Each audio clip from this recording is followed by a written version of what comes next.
So good afternoon, I'm Dr. Alma Nenshi of the Chiropractic Wellness Clinic here in Calgary, Alberta. And today we're going to be talking about sciatica, and we're going to be talking about how to look after your discs. And this presentation is geared to not be as in-depth or technical as some of my previous presentations. I know some of you have been on a few of our webinars. But the goal here is to highlight the different aspects of your spine that are important and understand the mechanism of injury for discs and the structures that are involved. And here we go.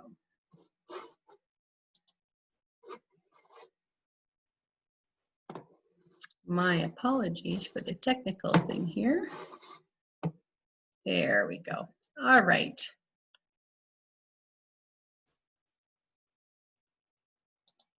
There, perfect. Now we can actually get started. So we're going to be talking for maybe about a half hour, 45 minutes to help you understand how discs in your spine can affect your health. And we're going to be talking about different ways to treat your pain and go over some stretching exercises as well.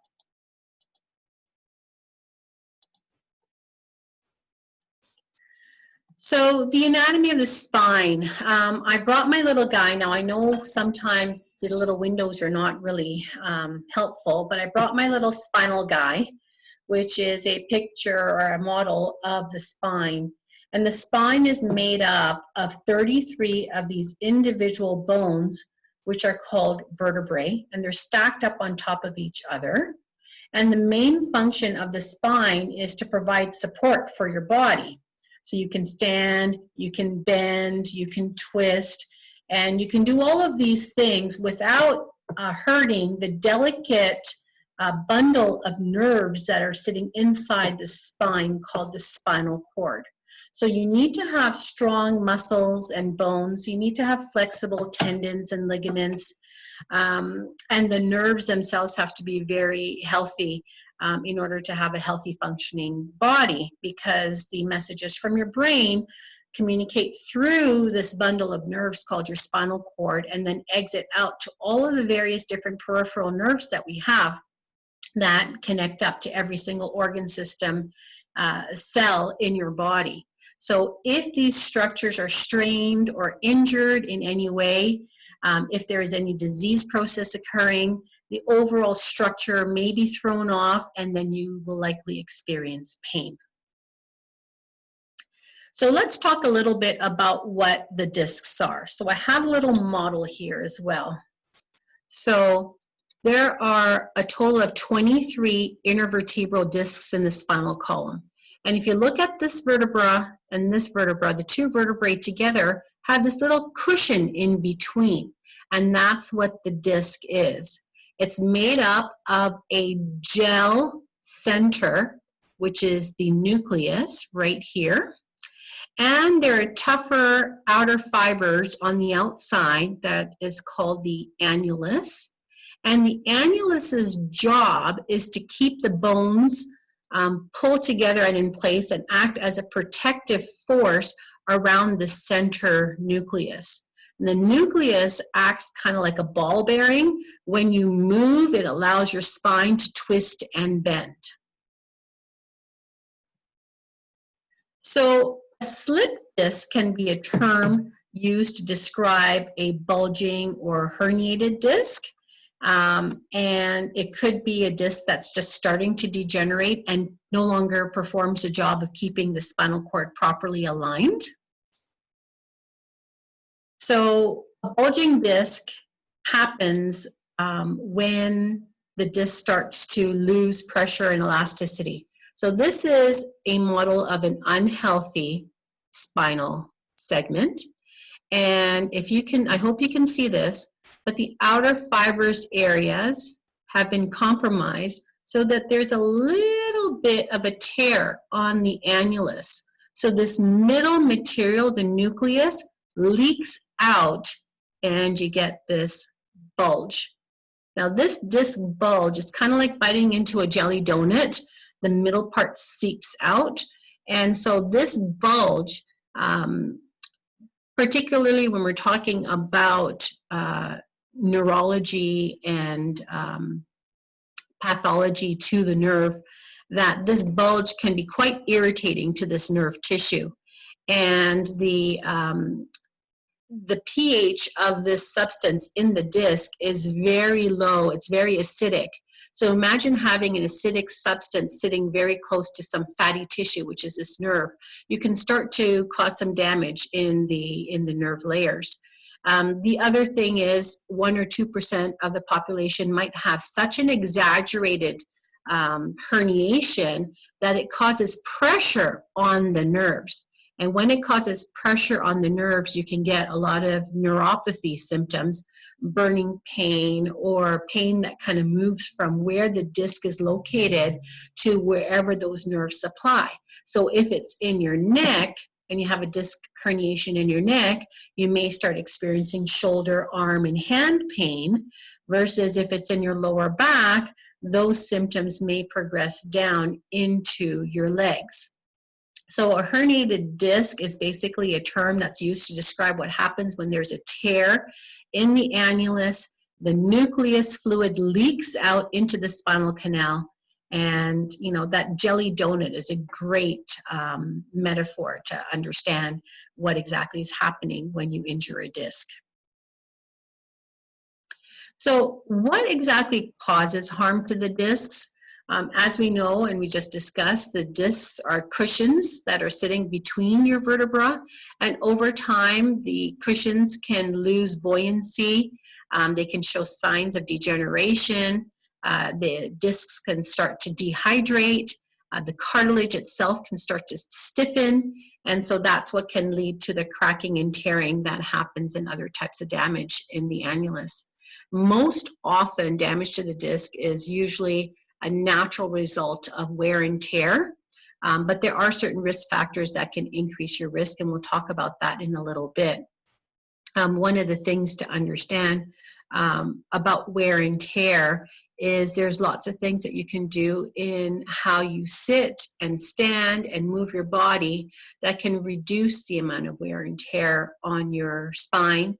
And of course, having your spine checked on a regular basis from a doctor like myself would be one way of making sure we catch these problems before they get out of hand. So before we move on to talking about what are some of the risk factors for harm to discs, I would like to talk about some of the myths that are out there about sciatica, and specifically we're talking about lower back discs. So one of the myths that we have is that all patients with sciatica experience the same symptoms, and you know, typically pain tends to run down from the lower back and down one of the legs, and sometimes into the foot and toes. But the experience of sciatica can vary among patients, and the pain depends on the location of the nerve compression. So if you have, we're going to take this spine guy again, if you have a problem in the upper part of the lumbar spine, then that might send signals or pain down this level wherever these nerves go to, versus if you're a little bit lower, they may have a different distribution in your body for what areas are affected. So no, all patients with sciatica do not experience the same symptoms. It does depend on the location of the nerve compression. And then the severity and duration can also vary from just being a little irritating and intermittent to very severe and debilitating. I've seen patients come into my office and they can't sit in their chairs. They want to lie down on the floor. And, you know, the good thing is that although most patients do suffer from, although most patients do recover from sciatica within a few weeks, having regular checkups can really help make sure that we can manage your pain. If the pain does worsen over time or persists for a long time, that is something that we really need to pay attention to. So Another myth is sciatica doesn't lead to permanent nerve damage. And although rare, it is possible that permanent nerve damage can occur. Reversible sciatic nerve irritation is usually the cause of sciatic pain. So when you hit the sciatic nerve and you start irritating it, usually we're able to relieve some of that pain, and it is reversible. Signs and symptoms of a more serious problem that require medical attention. You know, you lose bowel or bladder control, you have bladder incontinence, or you have increased weakness in your legs, or there's a loss of sensation in any part of the leg compared to the other side. Those are very severe and serious symptoms that need special attention. You should always seek help for those. Another myth is sciatic nerves are confined to the gluteus maximus, which is the medical way of saying your butt, right? So the large muscle in your rear end is called your gluteus maximus, and it's one of those muscles that help you extend your leg backwards. The fact is that the largest nerves in the body, the sciatic nerve, extends from the lower back all the way down to the toes. So while it exits out from the spine in the lower back, it can travel behind the hip joint and down the buttock area and the back of each leg into the foot. And sometimes it can be both sides when you have a central disc herniation, or if you have a lateral disc herniation where the herniation is off to the side, then it may go down to only one leg. Another myth is sciatica is caused by leg problems, and sciatica is not caused by irritation to or a problem with the leg. Sciatica is caused by irritation to the sciatic nerve, and usually when a herniated disc puts pressure on that. So again, when we're looking at our segment here, you've got this little herniated disc that can put pressure on this nerve. And remember, it's not just pressure, it could be a chemical irritation that's happening on the nerve that's causing it to not function properly. So leg pain can make the patient think that sciatica is caused by leg problems, because sometimes the pain is mainly in the leg. But there are other causes of sciatica, including spinal stenosis, which is basically when you see your spinal column right there, the hole through which the spinal cord passes through becomes smaller, and that's called spinal stenosis.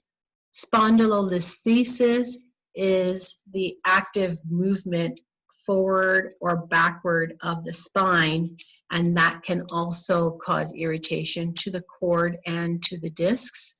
Other things that can cause sciatica could be spinal tumors, trauma, a sciatic nerve tumor or injury as well.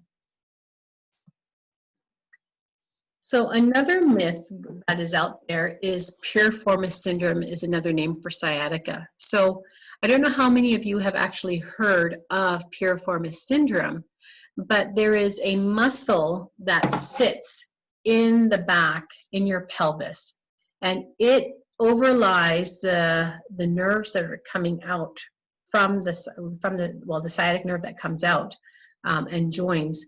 And what happens is this muscle connects the sacroiliac joint and overlies it.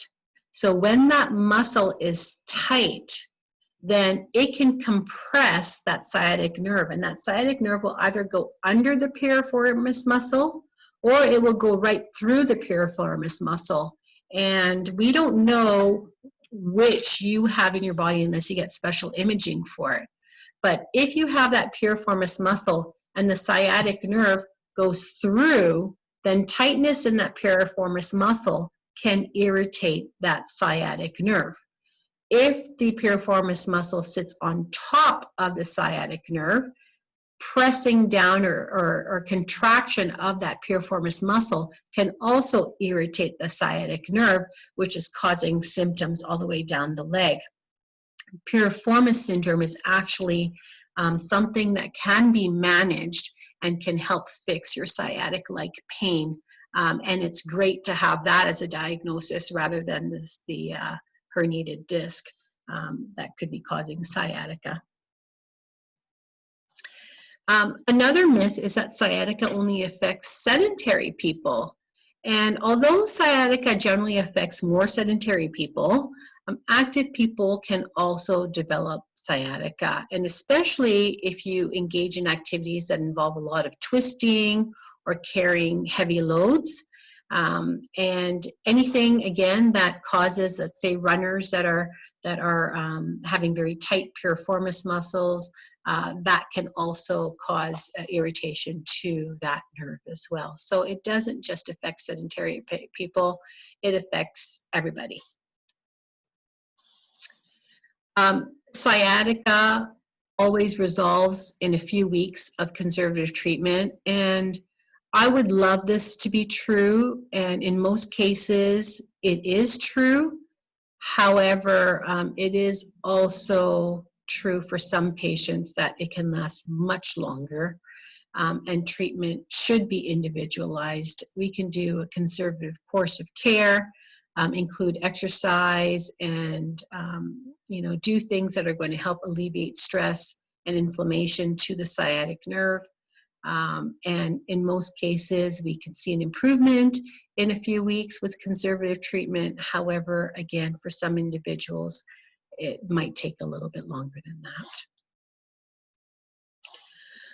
So we're going to move on to risk factors that could play a role in people who have a tendency to injure their discs. So the one risk factor is gender. So men between the ages of 20 and 50 are more likely to have a herniated disc than other demographics. Improper lifting, using your back instead of your legs to lift heavy objects, it loads the spine in a challenging way. So if you use your legs to stand up and bend to get things and use your pelvis, it's less loads on your back compared to if you're bending your whole back forward. And so putting an object and carrying it far away from your body is going to be harder to carry versus something you hold close because you reduce that lever force on your spine. Being overweight puts added stress on the discs in your lower back. That's pretty self-explanatory. And then we also have repetitive activities. If you have a physically demanding job that requires constant lifting or pulling or bending or twisting, that can increase your risk for getting sciatica. And frequent driving, you would think that sitting should ease some of that, but when you're sitting for long periods of time and then you add the vibration from the car engine, that can put a lot of stress on your spine and your discs. Having a sedentary lifestyle, going from sitting at a desk all day long and then sitting in traffic in your car and then coming home and sitting on the couch all night, like that's just not healthy for your spine. And again, smoking is something that reduces oxygen supply to the cells in your body, and that includes oxygen to these delicate disc structures. And so if you reduce oxygen circulating in your body, it increases degeneration at a more rapid pace than someone who's not smoking. So I'm a chiropractor, and I'd like to talk a little bit about what my job is in helping people evaluate their entire spine and determine a treatment plan. When a patient comes in to see me and has a low back issue, we want to isolate what the cause of that low back issue is. It's important to get imaging where it's necessary. And we do a complete physical workup, including doing specific tests that measure how well your spinal cord is functioning and how well your peripheral nerves are functioning. And so a chiropractor's way of treating someone with back pain is through something called an adjustment. And this is basically providing gentle movement into areas of your spine and extremities where you're lacking movement. And this type of manual therapy, and we also have instruments that can be used, helps to bring flexibility into the joints. And when there's flexibility, there is health. We can also teach therapeutic exercises and use other modalities that can help with inflammation, such as our frequency-specific microcurrent therapy and our laser therapy. So there's so much research out there that discusses how chiropractic care helps with lower back pain, neck pain, headaches, among so many other things. And really my practice focuses on nerve pain and inflammation. And we do have lots of tools, as I said, that are available to help reduce pain and restore function. Obviously, when a patient comes in, we want to be very specific with what is causing their underlying condition. And then we can create a program of care that can address your work, it can address your level of activity, your overall health, and your pain. And I really take pride in working in partnership with my patients. I want to make sure that you understand what is going on in your body and you understand what is causing the problem. And I think that you are the real doctors here. So you create healing inside your body, and as much information I can provide to you is going to be to your benefit so that you can try and regain control of all of your body functions by improving how your central nervous system is communicating messages from your brain to every single cell, tissue, organ, and system in your body. So chiropractic is a very natural, safe way of helping people not only with pain, but improving their nerve function, which is going to help improve your body function. So let's talk a little bit about the early symptoms that could give you a clue that you have disc degeneration. So pain in your back during twisting or bending, pain or tingling in the arms or the legs, and pain and numbness anywhere along the spine. These are all early symptoms. And the level of pain can be anywhere from painless to excruciating discomfort. And it really is dependent on the location and severity of that disc degeneration. So when we talk about conservative treatments for mild pain, these are things that you can do at home. You can alternate between applying heat and ice to the painful areas. So the rule is you would apply ice for no more than 10 or 15 minutes. If you leave ice on a structure for longer than that, your body has a reflex reaction to shunt more blood to the area because it thinks it's getting frostbite. So you want to limit the amount of ice that you're going to apply to the tissues, and always make sure you have a wet cloth on your skin, and then you apply the ice on top of that in order that it doesn't damage the tissues.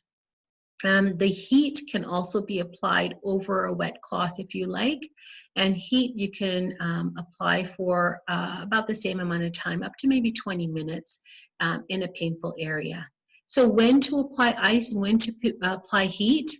I have seen clinically that most people who have low back issues actually respond to heat better than the ice, and that's just my clinical expertise saying that. If you touch your skin on the area where it's hurting and it feels hot to touch, then I would put ice.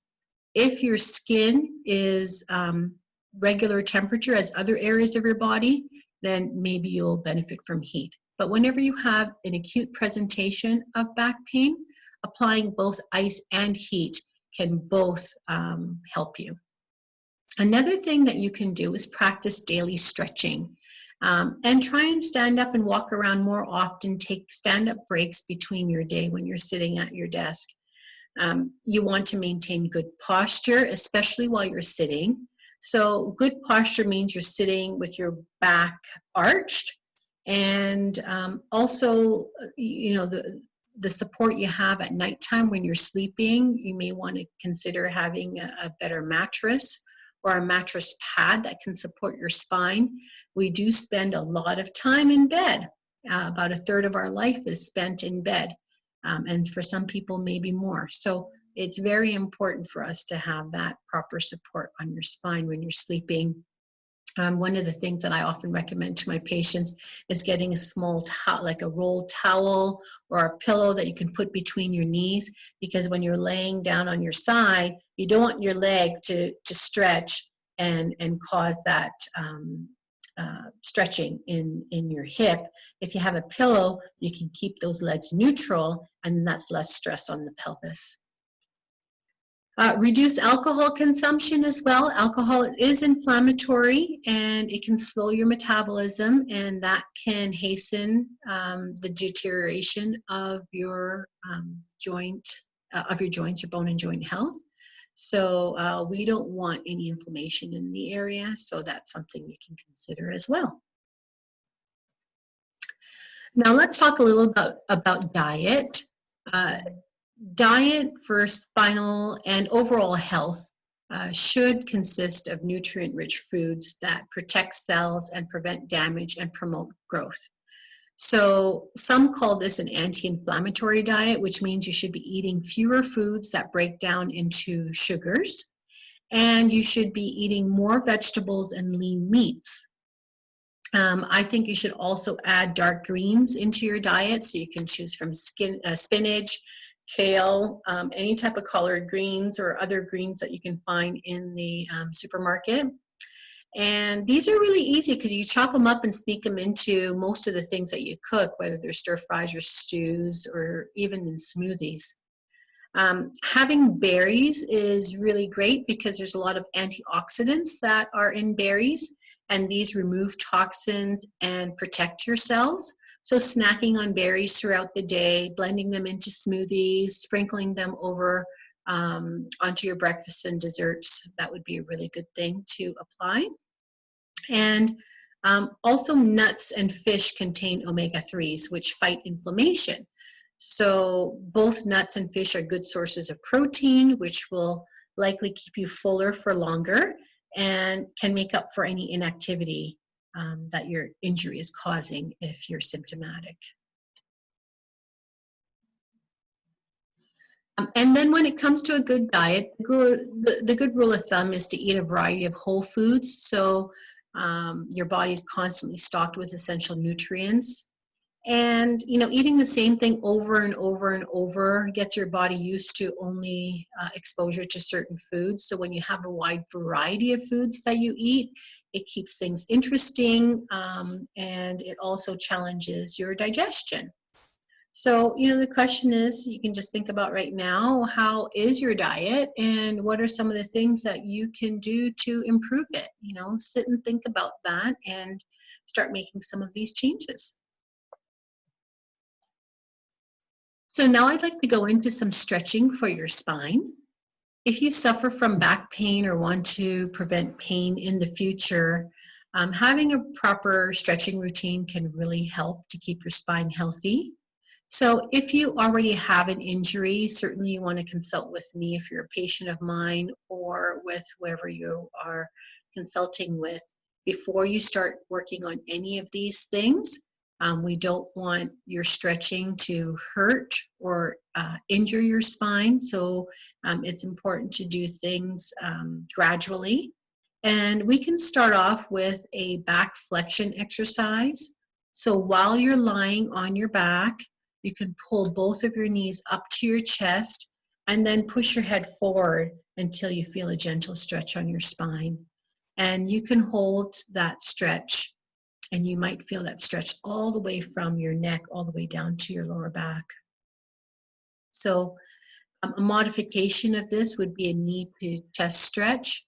So you're laying down on your back with your legs straight out, and then your heels are touching the floor. So then you take one leg and you bend it up towards your chest. Now in this picture, this model is holding her hands above the knee. I find that if you hold your hands just behind the knee, it actually allows for a better stretch. So if you're finding that you're not getting much stretch holding it that way, put your hands behind your knee and then you get a little bit more of a stretch. And so you would repeat this on the other side as well, alternating. I would hold the stretches for maybe 20 or 30 seconds.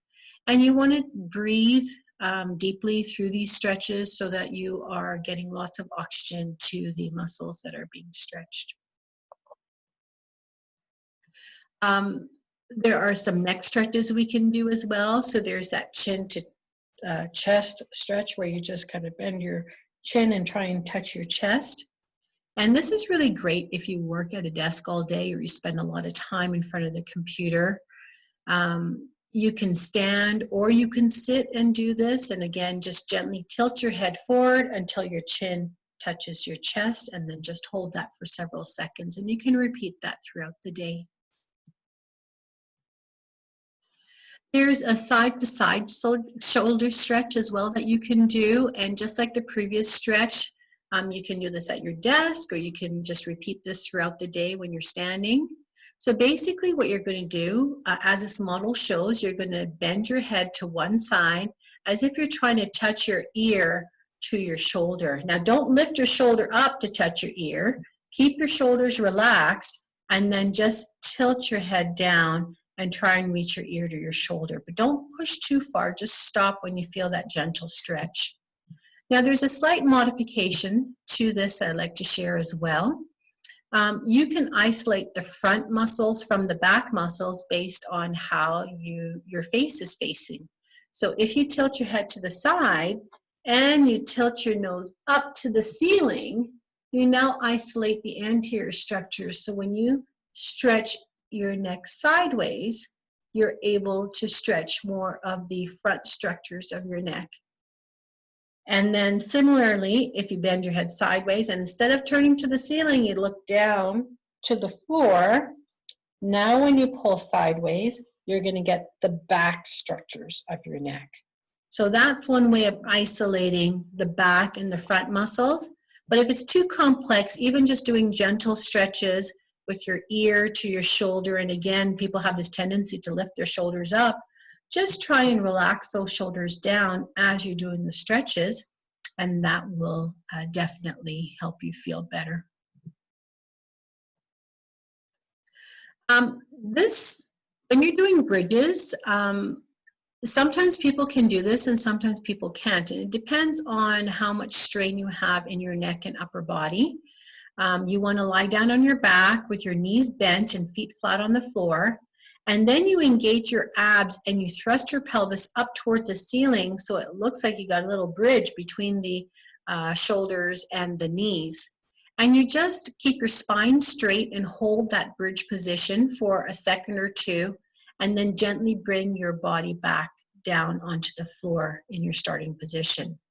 Again, if this causes a lot of upper back or neck strain, probably not the best stretch or exercise for you, so I would hold off. But if it does, if you can do this, then this is a great way of trying to, get some relief. So one of the things about sitting all day, a lot of people are sitting all day, and you want to keep your good posture at work. So just perch up on your chair. So don't slump back in your chair. Instead, scoot up to the front edge of your chair, and you can put a blanket or a little firm pillow or something that's really small and firm just on your seat so you can perch on top of it. And I know it kind of sounds silly, but your body's going to immediately try and adjust to balancing on the object. And that's going to activate those, it's kind of like doing a little exercise for your nerve system when you're trying to train balance as you're sitting. So that will give you better posture.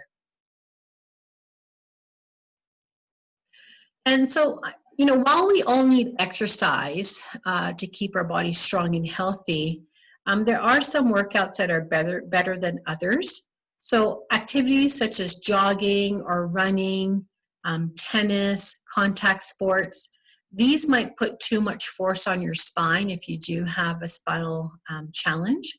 So you may want to try less impact activities like walking or swimming. You can do some Pilates and yoga.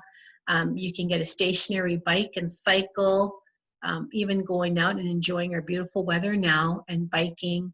There's resistance training you can do, and then there's low impact aerobics. And a lot of these things you can do at home as well, so you don't need to join a club, but it's just beautiful outside. We should be all outside walking and enjoying nature. So that would be a low impact activity. The more you move, the healthier your nervous system is. So the class was put together with a bunch of resources, and when I post the YouTube video, I am going to post all of the references there with it, and you will get a copy of the references when you get the link to the YouTube video. But there are a lot of websites that came in handy.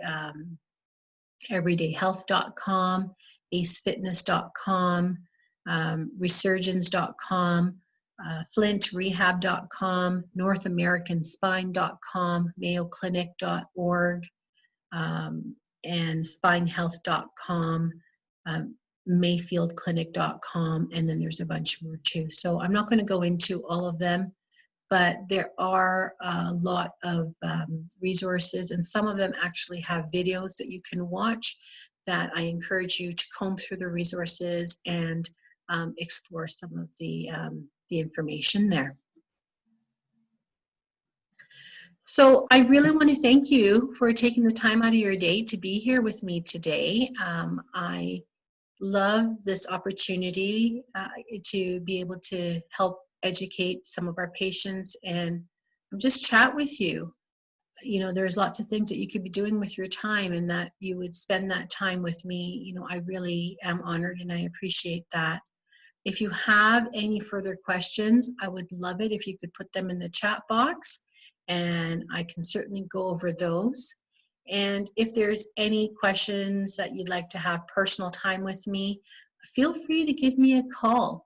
And it's a chiropractic wellness clinic, and we're in Calgary, Alberta. Our website is calgarywellness.com, and our phone number is 403-254-5774.